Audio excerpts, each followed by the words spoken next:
أعوذ بالله من الشيطان الرجيم. بسم الله الرحمن الرحيم. كتاب الرياض الصالحين، باب الذكر عند الصباح والمساء. وعن عثمان بن عفان رضي الله عنه قال قال رسول الله صلى الله عليه وسلم: ما من عبد يقول في صباح كل يوم ومساء كل ليلة: بسم الله الذي لا يضر مع اسمه شيء في الأرض ولا في السماء وهو السميع العليم 3 مرات إلا لم يضره شيء. رواه أبو داود والترمذي وقال حديث حسن صحيح. بسم الله الرحمن الرحيم، والصلاة والسلام على نبينا محمد وعلى آله وأصحابه وسلم تسليما كثيرا. سبحانك لا علم لنا إلا ما علمتنا إنك أنت العليم الحكيم. أستغفر الله الذي لا إله إلا هو الحي القيوم وأتوب إليه. اللهم انفعنا بما علمتنا وعلمنا ما ينفعنا وزدنا علما. بيه تراتا سوية هجرية باكلاني تمناني أن بناني أن ولون فلا شهر صابان من هجرة سانكالو الشغنا بسوينيه والشغنا ميلاد النصارى كجاتب بافلاني مغاني وورو sankalo folo bisuño mugani wolon fulanay ambe dawra gum masjid rajab ambo kono darasul al hafiz an-nawawi aka kitabu kono riyadu salihin bonda minna ko jikiru munum be fo sogoma ani jikiru munum be fo ulafe. Usman ibn Affan ka hadisa ko ciden ko koni mogomi soma ube ulafe niya fo bismillahi alladhi la yadurru ma ismihi shay'un fil ardi wala fis samai wa huwa ash-sami'ul alim. Koni ni fo soma sinya saba ube ulafe sinya saba ko fo itese kitoro ni hadisa sarahu darsu temene anye doke ala bi sarahu lambe wuli yoromi wa amali alim asan ko shemiu wa yala tukode ala kamman kuturo ali alim wala tukuro ala kamman kuturo sheminu an kuma shemiu an kuma na la kuma na fula bala ka fo ala be fengo fembe fo tabbe ala babe me shemi koro doye waye shemi koro doye fana duawu jabi ba bi ambata yoromi wa mali alim fa huwa min asma'ihi aida alimu fana waye alaka togode tuguni wa ilmu Allah ta'ala ilmu washi muhitu bi kulli shay. Alaka doni yuru walende do doni min kolilembe fembela. Qala Allah ta'ala alaka wala min kurotalendo wa indahu mafatihul qaybi la ya'lamuha illa hu. Ko dogolen kumbabaw ube ko dogolen ka kilew ku doni be ala de fe mo shite wulu doni ala kelempe ute wa ya'lamu ma fil barri wal bahri mimbe dugu kolo ko kana kala bado mimbe baji kono ala bado wa ma tasqutu min warqati illa ya'lamuha iribulu shite bi fo ala bado ولا حبة في ظلمات الأرض ولا رطب ولا يابس إلا في كتاب مبين. فين كيس شيت دوغو كولو جوكورو akera sammin kakkene akera sammin jalendo wa fo abebe kitabu bangalen kono alafe min yallahul mahfuz ya'lamu ma fil arham min bedden son kono ala bado wa mafatihul ghaibi qamus majkuratu fi qawlihi ta'ala ko dogolen kumba baw ube ko dogolen kilew duru de do bebe alaka kuma kono ala min korota lendo suratul luqman kono inna allaha indahu ilmu saati ala ko minye qiyama jo wakati o doni be ala kelem pewde bolo qiyama be jo wakati mi danfe shito do ala de kerekerani adoni wa yunazzilu al-khaysha fulanna ala de be sanji jigi wakati ala de bado sanji nkachade akadogode sanji nafamade sanji do ni tora bala ala de bodo yenye fulanna wa ya'lamu ma fil arhami min bedden son kono ala de bodo hada madem muso madden sodo wa bagado de den sodo kono de do don sodo fingo fembe den son kono ala de bado dey yala si tigido be si tigite garjage tigite kundadiro kunna gondo wa si jambala si jantala a cekana ceka jugu jemado fimado wa abeke mo kenemade abeke banabagato de ala de be nimbedo de pilla waji den so kono ala be deindo wa ma tadri nafs ma ja taksibu qada nani na mugo shita do ibe minke shini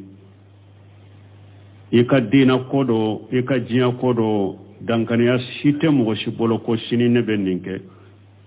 ebe sheki ka fota koke ebe sheki kala nyini fo shini beninke me a haqiqa yala shini iba ke ube ta kala de bado parce que kodo be sheka balami ina ce shini abe sheka kayere shini te esoro jiya kono etodo ninde nani wa ma tadri nafsu bi ayi ardi tamutu mo shita do ibe sayoromi ne wolola nin jamana masina la ne wolola nin dugu masina o be se kaddo me ne be sa nin dugu de la ne be sa nin jamana de la mo shitodo suratul luqman aya bisigi aya bisabani nani ni aya be fallahu azza wa jalla indahu mafatihul ghaib ala musammin kabba korota lendo ko dogolen kumba baw ko dogolen kilebe ale ala de bolo ma tasqutu min waraqati min sajaratin illa ya'lamu il bulu shite be kabo irila fo ala bado ida saqatat waraqatu min sajaratin fi abu adil fayafi ni iri bunu binna kabo irila kungo kono janna ala de bado walau kanat alwarqatu shaghiratan harina yasru iri bulu aka misede harina yasru fitini de do kungo kono na bonyana chogo janyana chogo iri bulu be na be harinya aka dogode ala bado fallahu ya'lamuha ala bado وإذا كان يعلم ساقطا فهو جلا وعلا يعلم لحادث الذي يغلفه ni ala yabado kaba min bebbi ala bodo o binnen kofe iri bulu kura min be fale o fana nola ala bo fana do fa kullu shay Allahu bihi alim fingo fembe ala bado qala Allah ta'ala ala kola min korota lendo wama tadri nafsu ma ja taksibu qada wama tadri nafsu bi ayi ardi tamutu anta alana masala fi baladika mustaqir ebi kadugula sisa isabati lendo walaysati indaka niyatu an tusafira yamina wala shimala akika nganyala yere ko ibe tama kata kini lawo kata numa lawo tama yere ti kan nganyala ebe sika ke sisa ebi kadugu kono isabatile tama yereti kanganyala فإذا أراد الله أن تموت بأرض جعل لك حاجة فيها من ألا يالا نيني كو إبسا دوكو كل منا ni ala yalla nyine ke ebe sa yoromi ala be haju dodo ke eya ala be haju dodo kiye o yorola tahamiluka tilka li hajatu la tilka li arad wa tamutu hunaka ika haju mbita kila she o yoro ima ibe sai mo sita do ibe sa yoromi ebe sika tibi ka dugo kono sabatile tama ireti kan nganyala kata kini kata numa men ni ala ya latige ko karasan nimbe mina nindugo masina de la ikalla jali sera fana ala be haju dode ke eye o dugu ina o haju debe etta kato dugu kolo ina ibe sai walaqad haddathani shiqatu an qissati qaribati bunu shaymin rahimahullah akom mo do ya fo alaye ko ale dalembe mo mima ko ay qissa kaba ko lendo fo alaye يقول تجيكو إنهم خرجوا من مكة عندما كان الناس يهجون على الإبل كو تجيكو علما كولوا بورا مكة كو ياسر وقتي هذا ما دوم بيهيجي نعمه دكا أبي يلي نعمه دكا كتا هيجي رولا خرجوا من مكة بعد الحج أتجيكو كولوا بورا مكة هيجو كفي وفي أثناء الطريق مردت أمه أبيكو ننتقي من ينين فوبنو سمينو أنا بعد التارا هيجولا وياسر مغو بهيجو كنيا مدلا تمامي هيجو بنا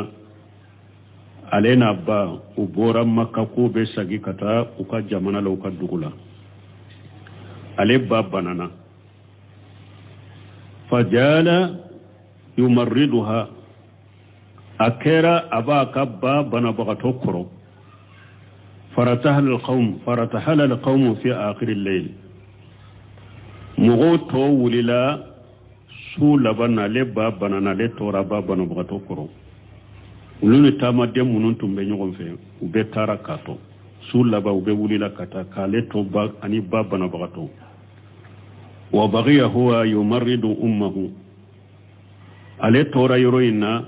نابا كباب بنا بغتو ينكرو ويمهد لها الفراسة على الرهيلة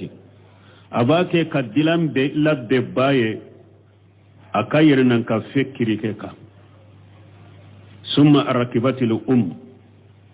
وكوفي باي للانيا ميكا وصار يقودها كوالي لبنا باكي كنيامي سماني باي ودل تريغا أفريلا سرفنا لا أفريلا وارتفعت الشمس تلي كروتارا وارتفعت حرارة الجو من يأوى كلمة يفنى كلايا كيرا فيجا بخباء شغير عند بادية فارج عليهم تمام ننكرا ألي بام كنه أبي نعمكا ألي فليلا سرلا تلي كروتارا تلي كلايا tumami tile kala yara ale be kungo kono ne tate atunune aye tanta fitini do ye tanta ayo ye shira kerefe ajengena kata o tanta tiguma bugu wanajala wa sallama alaihim ajigina aye foli kuka munumbe o bugu o tanta inkoro kungo kono naina ajigina ka foli te uka وقال لهم أين الطريق النجدي أقوم كن نجدي كسراب بمي وياسرو سوريا جمنا وبافو عليما النجدي دي أكون نجدي كسراب بمي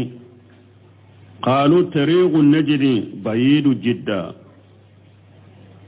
وكما كنا مغمونون ببقوين كنا وكو نجدي كسرين كجا دي كجا كجوكم إني سرين كجا كجوكم ولكن أنزل واسترهم ما إجيكي كلا فيفلو إجيكي كلا فيها إبه سرامي يني إنا كجا كجو إجيكي كلا فيها ثم ندلك على الطريق وكفي عن بسرائيل يجي فلوك اللافيا وكوفي بسرائيل لا فناقة الراهلة وأنجلته كيف من يني لك لبنو سميني أكوكو عليا كان نيامي أيوا نيامي بري وأنجلته والدتي ko ale ya bange baga musomai ko aye jigi ayo jigi ka bo nyame ka ba ko aya ba jigi aye nyame mbiri le aye abba jigi ka bo nyame ka wa hina ma najalat ala al-ardi qabada Allah uruha bayin jigina ka daduguma doro animbora ala ya nimina bayin jigine ka bo nyame ka daduguma doro ala ya nimina wa subhanallah no siminu ko saniya bi alaye laqad jaat min baladiha ila hadhihi al-amakin al-majhulati muso inana ka bo ka dugula kana ni yoro min donente famatati fil makan alladhi qaddara Allah azza wa jalla an tamuta fihi ana nasani yoro la ala ya latiga kasa yoromi la nyine munye nin taado ni be sa yoromi nin fule katasa abwaka dugude abora ka dugula ka bo maka kungo konona minni ala ya latiga ko abe saye yoromi nyere donete fo kungo konona atara saye لأن الله يقول بس ألا أقول وما تدري نفس ما جاء تكسب غدا وما تدري نفس بأي أرض تموت ألا قل ننتا دويب منك سني ننتا دويب سيرمي فعلم الله محيط بكل شيء ألا كدوني قولي لنب فنبلا حتى في نفسك هل أي ركون ني إذا كنت تفكر في شيء فالله يعلم ما يدور بنفسك هل من بأكونو على بعضه ni ebake kamiri ko dola ko imbi kono ibake kamiri ola nimbi kono nimbake kamuni kono ala bodo qala allah ta'ala la qala min qurtalinu wa laqad khalaqna lil insana ونعلم ما توسوس به نفسه على كوك على دي هذا مدندا كومين بي واسو هذا مدن نين كونو كو على بادو كومين بي منو نين كونو كواسو نين كونو ميرولا من بيلا على بادو فإياك ولا نبسمن كوم بي بغا أمبيما أن تخفي في نفسك ما الله مبدين kana ta fendo dogo yiddu sukun kono ko minni ala bena bange iya kambima an tughfiya fi nafsika ma la yurdi Allah azza wa jalla kana fendo dogo yiddu sukun kono mi ni ala te jenay kana fendo dogo yiddu sukun kono ala te jeni minye parce que Allah ba wala ba ala ba bo ba bi minanay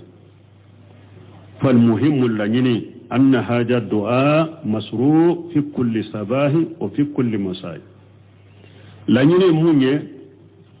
نين دعاء سريادو يكافو سغما يكافو ولا بسم الله الذي لا يضر ما اسمه شيء في الأرض ولا في السماء وهو السميع العليم نين دعاء فو سغما أفو ولا في والله الموفق باب ما يقوله عند النوم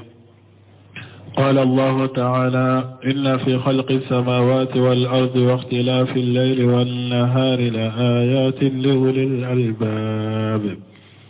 الذين يذكرون الله قياما وقعودا وعلى جنوبهم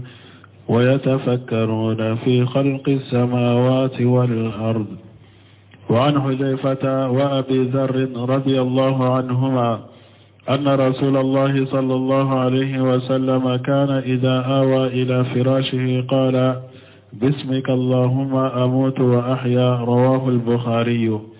وعن علي رضي الله عنه أن رسول الله صلى الله عليه وسلم قال له ولفاطمة رضي الله عنهما إذا أويتما إلى فراشكما أو إذا أخذتما مضاجعكما فكبرا 33 وسبحا 33 واحمدا 33. وفي رواية التسبيح 34 وفي رواية التكبير 34 متفق عليه. وعن أبي هريرة رضي الله عنه قال قال رسول الله صلى الله عليه وسلم إذا آوى أحدكم إلى فراشه فلينفض في فراشه بداخلة إزاره فإنه لا يدري ما خلفه عليه ثم يقول باسمك ربي وضعت جنبي وبك أرفع وإن أمسكت نفسي فارحمها وإن أرسلتها فاحفظها بما تحفظ به عبادك الصالحين متفق عليه. باب ما يقوله عند النوم. نفنا يبوندا ibe min fo ni be da kasino balmo niya ye setane banu chayara hadama dawna sisa nyofo jikru nunu fo baliya semba bala ala soso bala de ka setane la suka bil hadama demma ala soso bala ani ala soso minu lameni anu fuleli asababu doyo ye ka setane la suka bil mugoma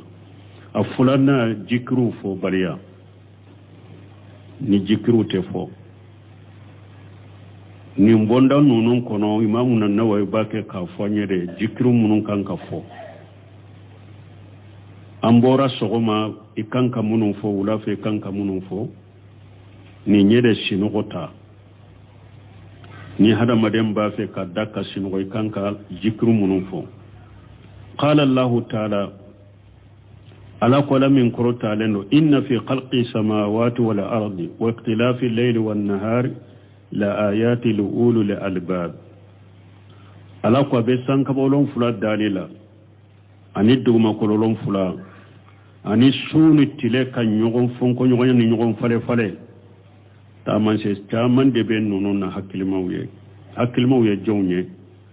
alladhina yadhkuruna allaha qiyama wa qu'uda wa ala junubihim wa yatafakkaruna fi khalqis samawati wal ardi hakilmaw yede mogo munum be ala kosuma u jolembe ala kosuma u sigulembe ala kosuma ku daren to ikrew ka dilaw no be ala kosuma u be miri fana katasi sankabolon fulat dali ani duma kulon fulat dali la ayan yesahidu ye na ko atwala junubihim donc harin ni be day ka dilanka jikru de be ka fo ni aya yo ke sariyai wa nuhuje fatawa bi jari radiyallahu anhuma kari samina huje fata yani abi jari alaka je kabu fula bema anna rasulullahi sallallahu alaihi wasallam wala ka kira laka tanuna kisibaka kana ija wa ila firasihi ni kidem bake kana fara ayre fara kata ka dilamma kadda mana ni cidem ba fe kanada dilanka qala cidem ba fo bi ismika allahumma amutu wa haya abafu ni e alaka toye ntigi ala mbe sani e alaka tode mbe nyana mayani e alaka tode arawahu al-bukhari hadisa yimbo ni nyeddo awuye ni be dai ka dilanka ikafo bi ismika allahumma amutu wa haya. وأن آلي رضي الله عنه أن رسول الله صلى الله عليه وسلم قال له ولفاطمة رضي الله عنهما حديثنا نكبو علي بن أبي طالب ما على كجي كبوا ما على كتنونا كسبه تشيدن على كجي كبو فاطمة ما ko تشيدن يافو علي بن أبي طالب يعني فاطمة تشيدن دم موسو علي فور موسو ija awaitum ila firasikuma na fula bena da ka dilanka au ija agajitum madaji akum ube na fula bena ka dayuro mina wakati mi kadda fakabbira salasa wa salasina wasabbiha salasa wa salasina wahmida salasa wa salasina وفي رواية التسبيح 34 وفي رواية التكبير 34 أقول نافلا بنا دا كدلان كوبن نافلا بنا كدا يرومنا كدا أي الله أكبر فو سنبي سباني سبا أكا سبحان الله فو سنبي سباني سبا أكا الحمد لله فو سنبي سباني سبا أبين ناتشوكو دولا أكا سبحان الله إنكي سنبي سباني ناني ناتشوكو دولا أكا كبارو إنكي سنبي سباني ناني ni hadisa buhari muslim bennala ni afora wakati juma ko bena sarahula fatumata ale tumbe nyoshi nyo kanyo ewa kanyo susu ni abolode fendo de tumbuguru gu bolode ke katoka terege nyo kakatenyeru utumbe nyo mugun folola o chogodela fatumata tumbode ke fo onno tora fatumata tege farawula nyoi nsusuli fo anno tora fatumata bolowula atara ciden fe ko ciden ka bara ke dendi alema mimbe ale deme ka bara uke ko nyo susuli o digira ale ka bolowma fo anno tora ka bolowla ko ciden ka bara ke dendi alema mimba ka bara uke o ciden ko ay ako yalan ka fendi ma ba min kawsa barake denye ini ewa ice ali ibn abi talib nabe da dongodo subhanallah bi sabani sabaka fo alhamdulillah bi sabani sabaka fo allahu akbar bi sabani nani suwo sunna be da fula kanin fo nin kawsa ma barake denye ewa ali ibn abi talib ko harisari way worela ko de pinnin fora ale ko hari su kele ko ale mandin toy o ko ma har yawmo sifin mana don mi sumi ani qawariju tumbe jihaduni kelela o ko hari osu yake ako hari osu ale ma toy ale yake wa nabi hurairah radiyallahu anhu qala qala rasulullah sallallahu alaihi wasallam karisa min abi hurata malaka je kabama ko laka ciden ko laka taruna shibaka ida awa ahadukum ila firashihi ko ciden ko na adola kele bene yere faraika dilanka ni bene ka wa dayuro min akada falyenu fudu firasahu bidaghilati ijarihi ika fini sanfela iba akonko ni ewa ika fini ika dilan sanfela konko ni ka fini jukurolay mané ka firi nye jugu yoro mimbi bisile mi fari kolola iba day tige ka ko yoro ke ka dilay kas awa ak samfela salo fa innahu la yadri ma khalafahu alayhi parce que ta do mimbi lala ikofe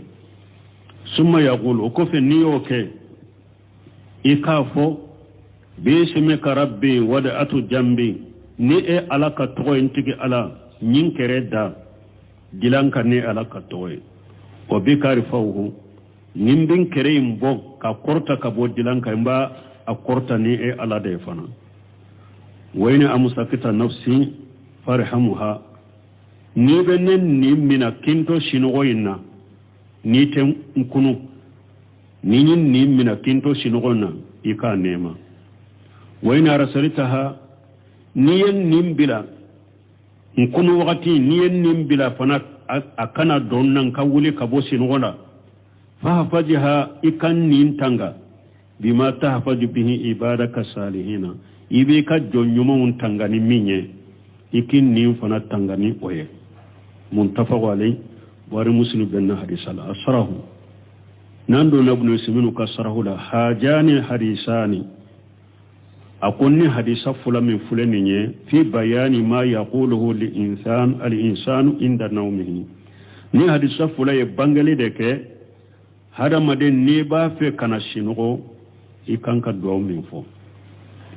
ayewulu de banganye al awwalu hadisu ali ibn abi talib radiyallahu anhu hadisa folo ali ibn abi talib ka hadisa wa fatimata بنت محمد رضي الله عنها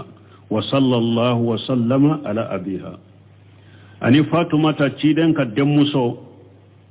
على كجي كبواما أني على كتنونا كسبا فاكا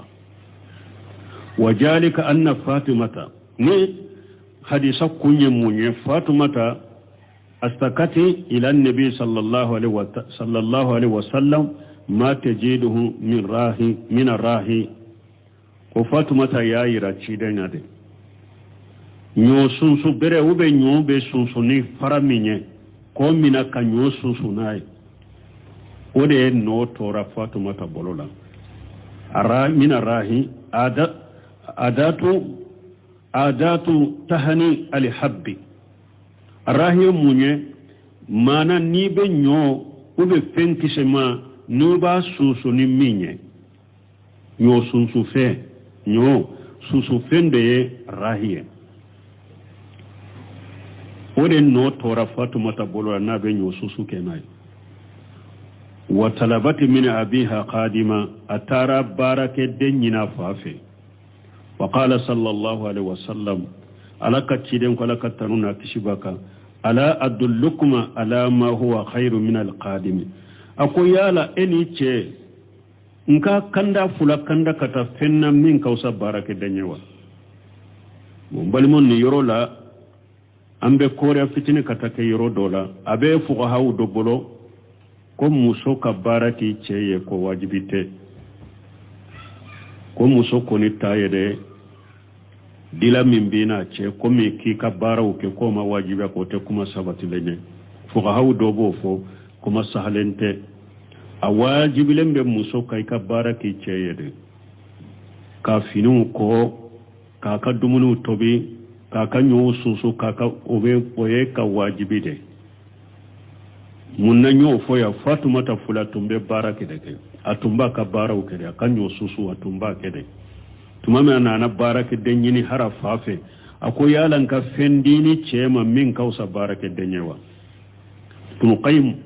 abe kuma janken ninna aka kitabu kuno jadul maadi fi hadi ghairil ibad don ke bo ka nyo soso mun bala akelenkele baka delake munye abena min giriya abe kuma janke nina kuma sahle a wajibiren be muso kare kai ka ce ka barau kai abe Fatumata ka hadisa munun fulene nya ba benati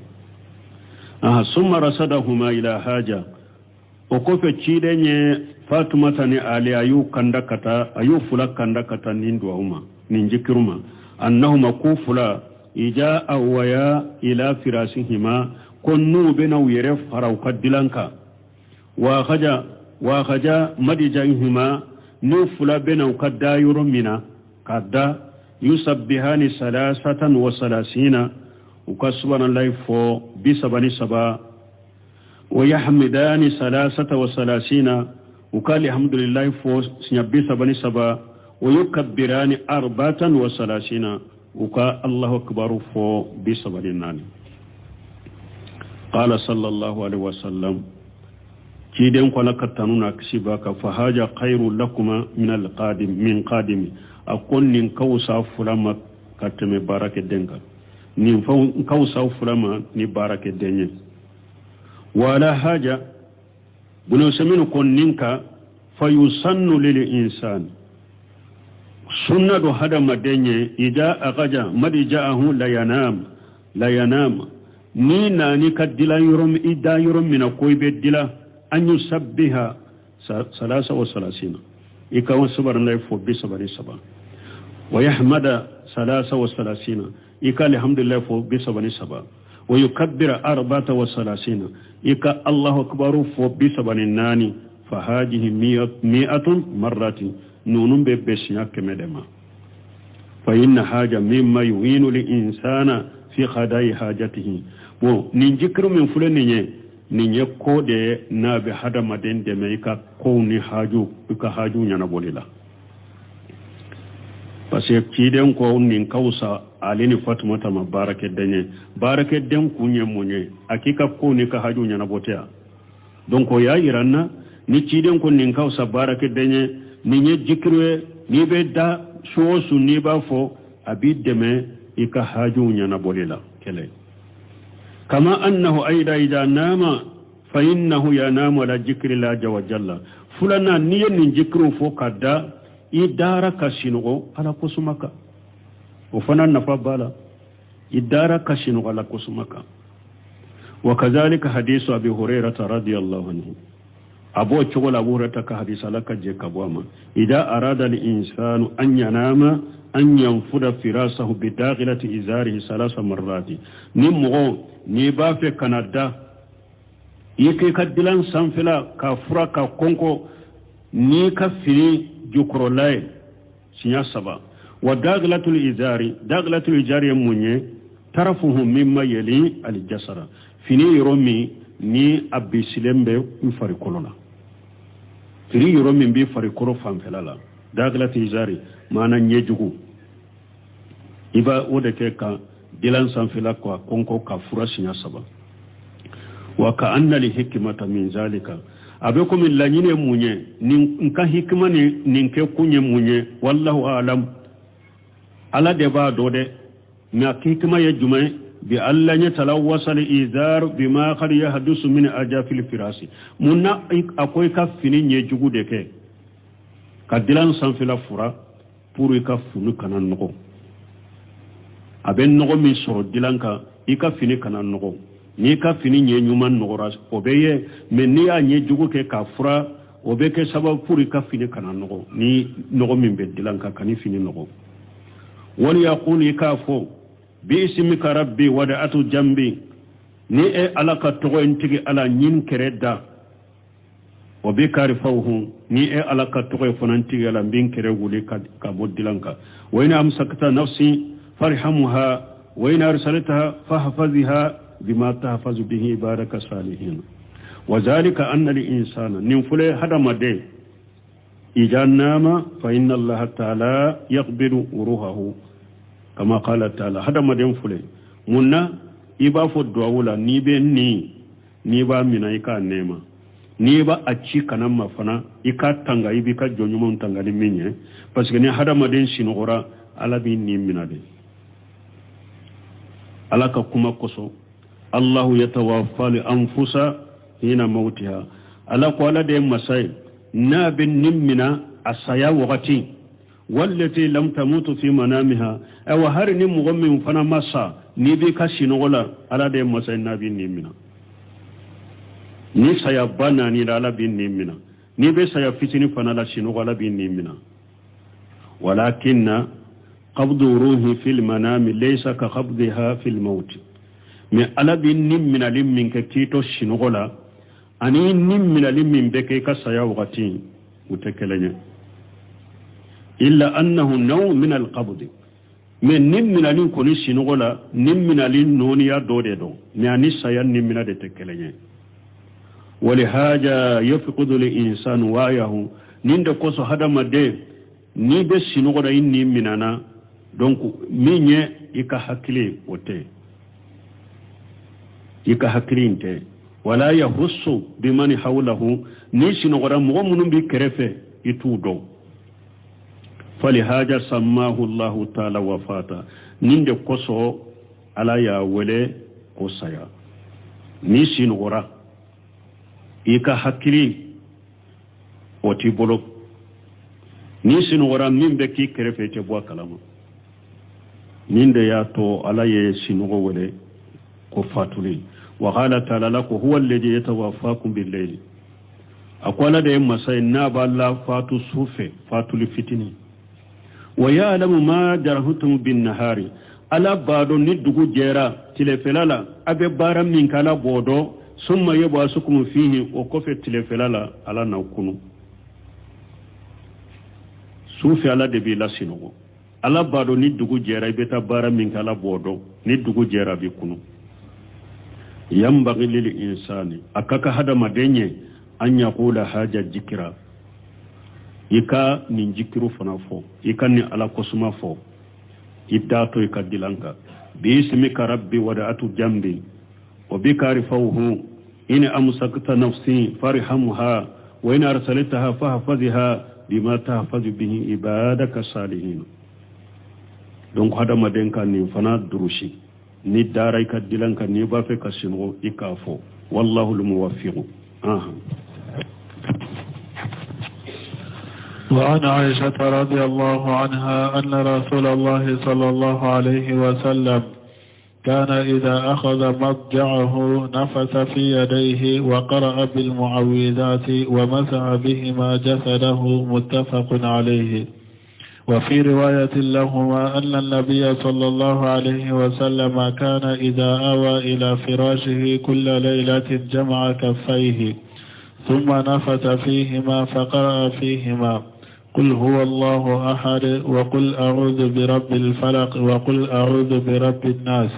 ثم مسح بهما ما استطاع من جسده يبدأ بهما على رأسه ووجهه، وما أقبل من جسده يفعل ذلك 3 مرات متفق عليه. قال أهل اللغة النفث نفخ لطيف بلا ريق. وعن براء بن عازب رضي الله عنهما قال قال رسول الله صلى الله عليه وسلم إذا أتيت مضجعك فتوضأ وضوءك للصلاة ثم اتجع على شقك الأيمن وقل اللهم أسلمت نفسي إليك وفوضت أمري إليك وألجأت ظهري إليك رغبة ورهبة إليك، لا ملجأ ولا منجى منك إلا إليك، آمنت بكتابك الذي أنزلت وبنبيك الذي أرسلت، فإن مت على الفطرة واجعلهن آخر ما تقول متفق عليه. وعن أنس رضي الله عنه أن النبي صلى الله عليه وسلم كان إذا آوى إلى فراشه قال الحمد لله الذي أطعمنا وسقانا وكفانا وآوانا، فكم ممن لا كافي له ولا مؤوي رواه مسلم. وعن حذيفة رضي الله عنه أن رسول الله صلى الله عليه وسلم كان إذا أراد أن يرقد وضع يده اليمنى تحت خده ثم يقول اللهم قني عذابك يوم تبعث عبادك، رواه الترمذي وقال حديث حسن. ورواه أبو داود من رواية حفصة رضي الله عنها وفيه أنه كان يقوله 3 مرات. وقت قصو أنبتني حديثه كسره لدريتي حديث فلو مني درامبا عائشة أقول تشيدن تنكر النابن الدا أبا بلو فلا فنسي ka sura 70 kala qul huwa Allahu ahad qul a'udhu bi rabbil falaq qul a'udhu bi rabbin nas abu kala ka tuke ka asalo far ko bela abe sage ku sabakala ka salo yerela abe sage ku sabakala ka salo yerela sinya sababe da nin fana ikato kan ninke hari tuma mi ciden banana yerete se ka ke an ba shi tutumbe atege wujja ka kuli nunun kala sinya sabaka ciden far ko salo nai ni be dai ban ninke barai buni ajibe fana ka hadisa be no ambeta u kasarahula asrahu hajihi al ahadith ni hadisa munu fule ninye min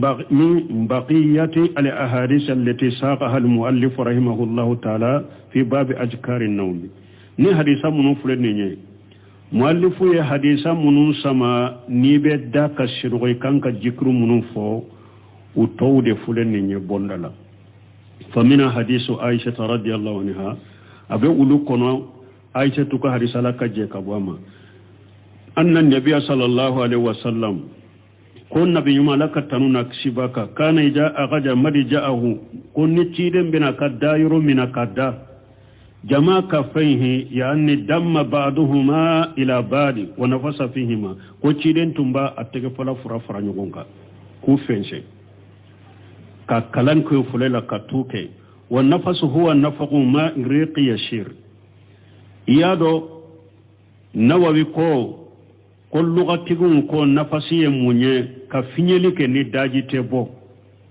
me buno seminu ko nafasu ye minye ke finyeli ke ni daji fitinu ba no fe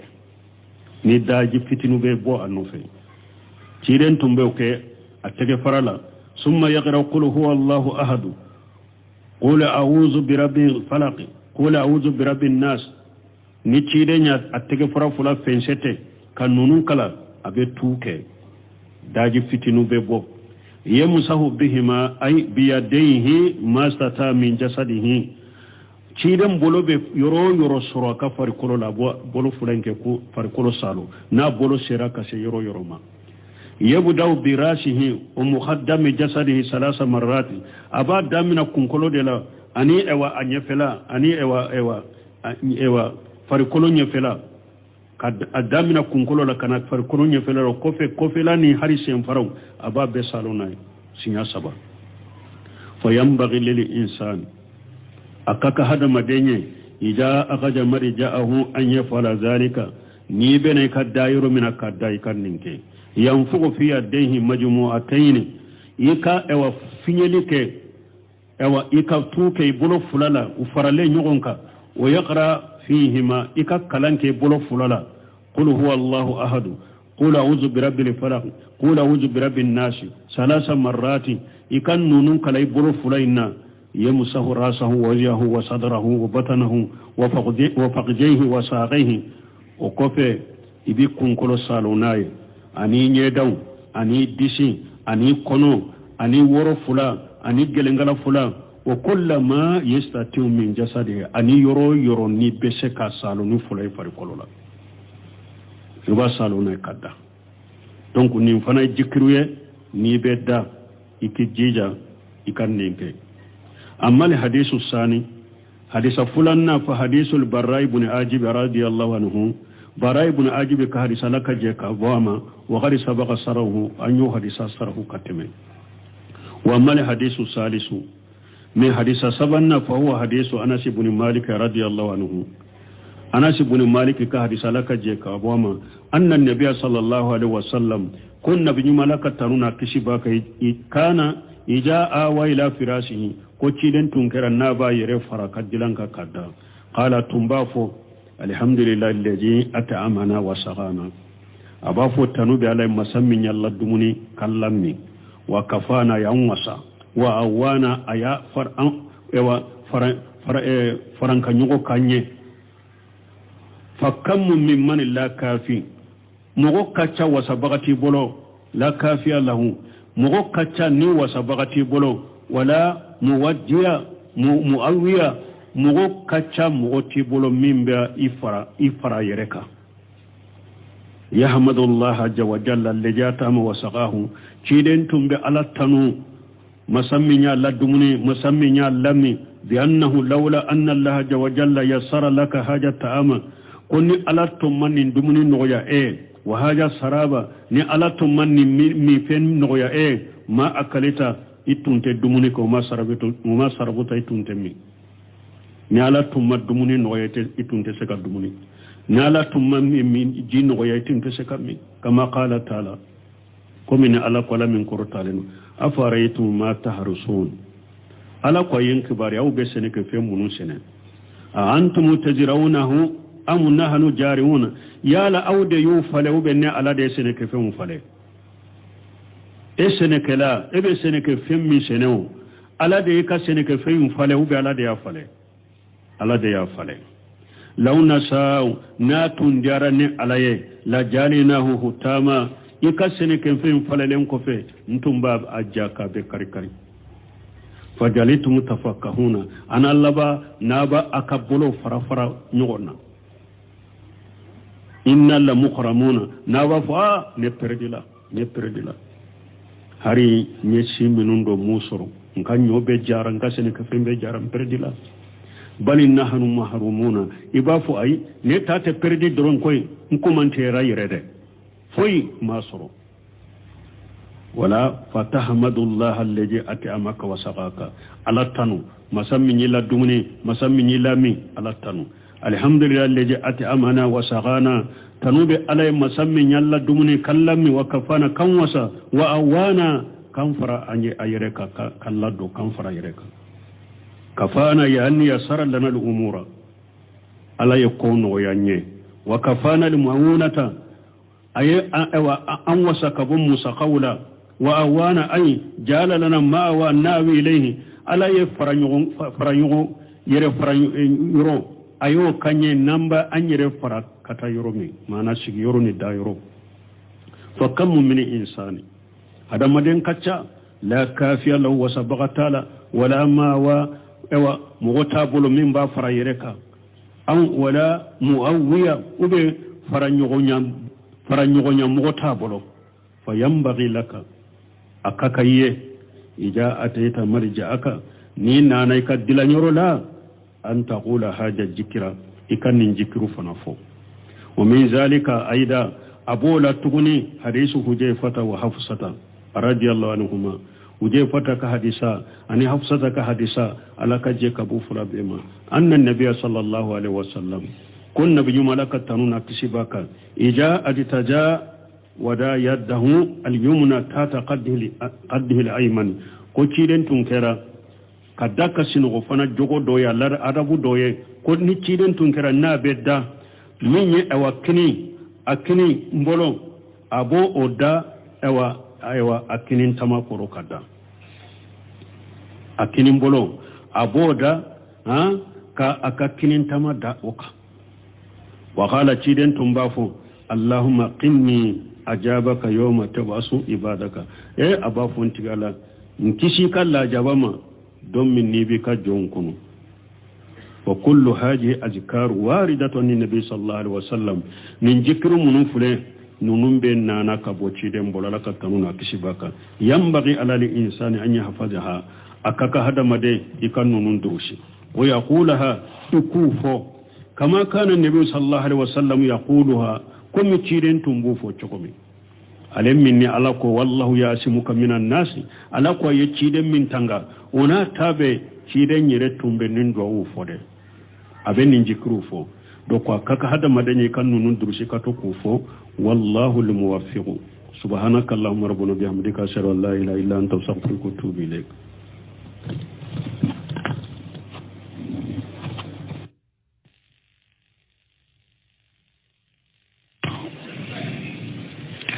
أعوذ بالله من الشيطان الرجيم بسم الله الرحمن الرحيم